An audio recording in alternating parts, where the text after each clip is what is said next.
शिवराज के 200 पार के नारे में कितना दम, 2018 के बाद का रिकॉर्ड जान लें।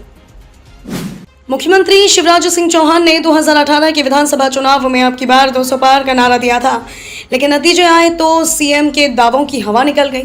एमपी विधानसभा चुनाव में अब 1 साल का वक्त है।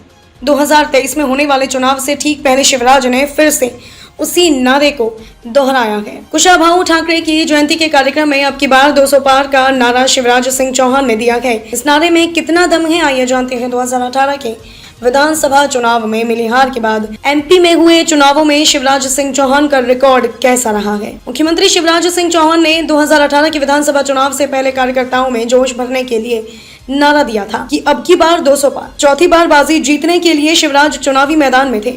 पार्टी और शिवराज को पूरा भरोसा था कि सत्ता में वापसी होगी। नतीजे आए तो बीजेपी 165 से 109 पर और कांग्रेस 58 से 114 पर पहुंच गई थी। कांग्रेस ने अपना 15 साल का वनवास खत्म कर कमलनाथ के नेतृत्व में सरकार बनाई थी, लेकिन ज्योतिरादित्य सिंधिया के 22 विधायकों के साथ पार्टी बदलने से कांग्रेस की सरकार गिर गई थी।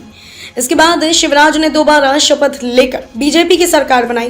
प्रदेश में लोकसभा चुनाव 2019 को छोड़ दें तो 1 लोकसभा और 32 विधानसभा की सीटों पर उपचुनाव हुए हैं। 2019 लोकसभा चुनाव प्रदेश में 2019 के लोकसभा चुनाव में बीजेपी को बड़ी जीत मिली थी। प्रदेश की 29 लोकसभा सीट में से 28 पर बीजेपी को जीत मिली थी। छिंदवाड़ा में कमलनाथ के बेटे नकुलनाथ ने चुनाव जीता था।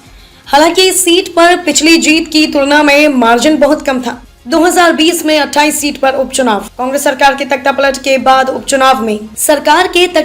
बाद उपचुनाव में बीजेपी ने अपनी सरकार बचा ली थी।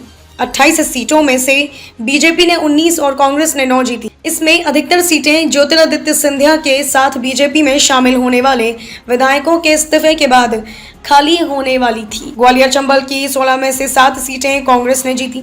राजनीतिक जानकारों ने बीजेपी के प्रदर्शन को उम्मीद के मुताबिक नहीं माना। देश दुनिया की हर खबर द टकसाल न्यूज सीधे आपके फोन पर।